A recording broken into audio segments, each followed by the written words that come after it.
안녕하세요. 운동이야기의 김 교수입니다. 자, 오늘은 교재 16페이지가 되게 되는데요. 신경 전달 물질과 축삭 전달 이렇게 되어 있는데 신경 전달 물질과 축삭 전달을 말씀드리기 전에 신경세포에서 신경 자극이 어떻게 전달되는지 그 전달 메커니즘에 대해서 먼저 좀 설명을 드리고 넘어가도록 하겠습니다.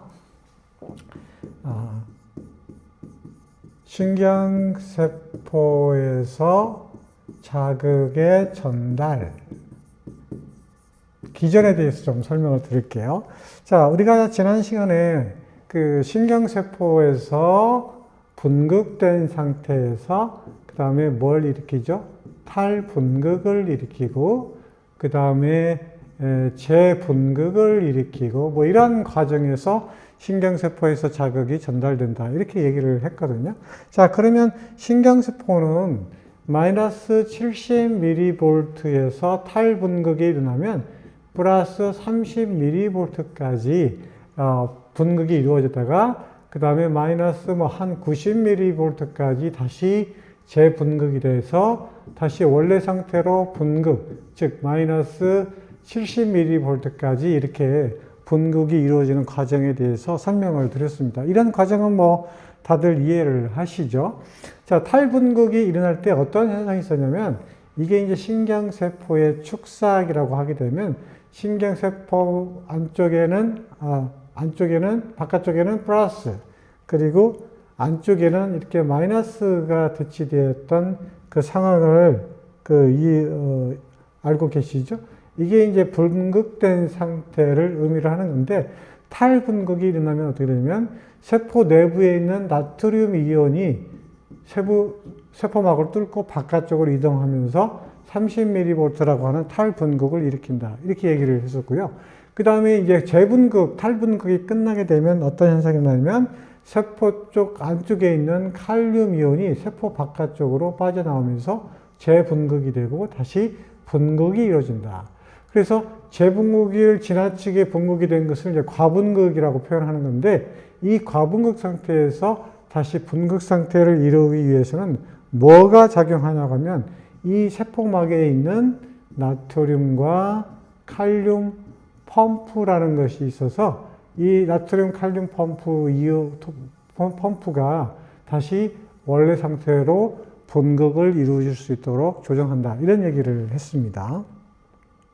자, 그러면, 여기가 이제 세포, 축삭이라고 얘기를 하고요. 아까 바깥쪽에는 플러스가 있고, 바깥쪽에는 플러스가 이렇게 대치되어 있죠. 그렇죠. 플러스가 있고, 플러스가 이렇게 있고요. 그 다음에 안쪽에는 뭐가 있냐면, 마이너스가 이렇게 대치되어 있죠. 이게 이제 분극된 상태라고 제가 설명을 드렸는데, 자, 여기에 뭐가 있냐면, 미엘린 수초 같은 것들이 이렇게 있어요. 미엘린 수초들이. 자, 미엘린 수초는 여러분 제가 설명했지만 이게 어떤 거냐면 인지질로 만들어진 물질인데 이건 어떻게 되냐면 전기가 통하지 않는다. 이런 물질이다. 라고 얘기를 했습니다. 자, 여기에서 분극생 상태에서 탈분극이 이루어지면 어떻게 되겠어요? 안쪽에 있던 나트륨 이온들이 빠져나간다고 얘기를 했었죠. 자, 나트륨 이온들이 빠져나가게 되면 이게 전체적으로 음이온이 된 상태에서 어떻게 되냐면 플러스 이온 형태로 바뀌게 되거든요. 그러면 나트륨 이온들이 계속해서 여기서 빠져나가게 되면 어떤 현상이 생기게 되냐면 이 바깥쪽에 있는 이 플러스 이온이라고 할게요. 이 플러스가 뭘로 바뀌게 되냐면 마이너스로 바뀌게 되고 이 안쪽은 플러스로 바뀌게 돼요. 마찬가지로 이 안쪽도 마이너스가 있는데 여기가 플러스가 되고 여기가 이제 마이너스 형태로 바뀌게 된다는 거죠. 자, 그렇게 되면 어떻게 생각하냐? 탈분극이 된 상태인데 마이너스와 플러스가 서로 잡아당기죠. 또 플러스와 여기 마이너스니까 서로 잡아당기죠. 자, 이런 상태로 극성이 전환이 되는 현상이 생겨요. 그래서 자극이 어떻게 되냐면 여기에 있던 자극이 어떻게 되죠? 이쪽으로 이동하는 현상이 나타나는 거죠. 여기에 있던 자극도 이쪽으로 이동하는 현상이 나타나는 거예요. 그래서 이게 계속해서 극성이 바뀌면서 자극이 여기가 축삭이라고 하게 되면 여기가 종판이라고 하게 되면 이 종판 쪽으로 자극이 전달되는 과정이 이루어지는 거죠. 그러니까 여기 이제 신경세포가 이렇게 있으면 자극이 어떻게 되냐면 플러스 마이너스 플러스 마이너스 플러스 마이너스 바뀌면서 이렇게 자극이 축삭의 종판까지 전달되는 과정이 신경세포에 자극이 전달되는 과정이다. 이렇게 얘기를 하거든요. 자, 그런데 여기에 보면 무수신경은 수초가 없으니까 이 과정이 반복적으로 일어나는데 여기 보시는 것처럼 여기 뭐죠? 미엘린 수초라고 하는 인지질이 있는데 인지질은 어떻게 해요? 전기가 안 통해요. 그래서 여기까지 자극이 전달되면 여기 상태에서는 전기가 안 통하니까 어떻게 되냐면 이 자극이 점프를 하게 돼 있어요. 뛰어넘는다라고 그런 거죠. 그래서 마치 수초가 없는 무수신경 같은 경우는 이 자극 전달 속도가 걷기, 워킹이라고 표현한 거고요. 그 다음에 수초가 있는 미엘린 수초가 있게 되면 어떻게 되면 자극이 여기서 뛰어넘는다는 거죠. 즉 워킹이 아니라 여기는 뭐냐면 런이 되는 거죠. 런, 뛰어가는 거예요. 그래서 수초가 있고 없고의 차이는 자극 전달이 진행하는 속도와 굉장히 밀접한 관련이 있다는 거죠.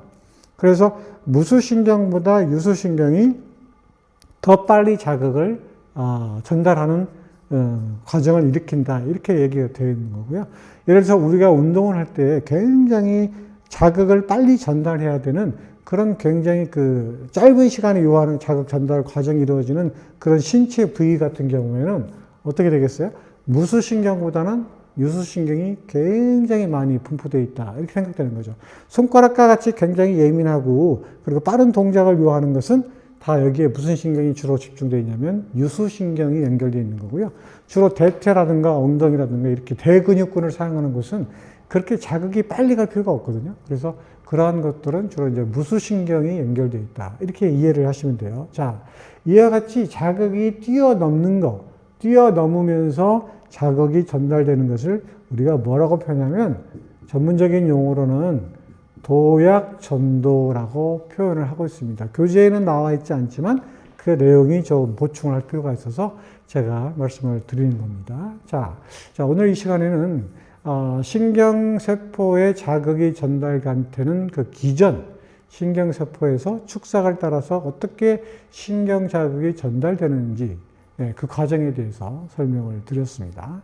자, 다음 시간에는 신경전달물질에 대해서 설명을 드리도록 하겠습니다.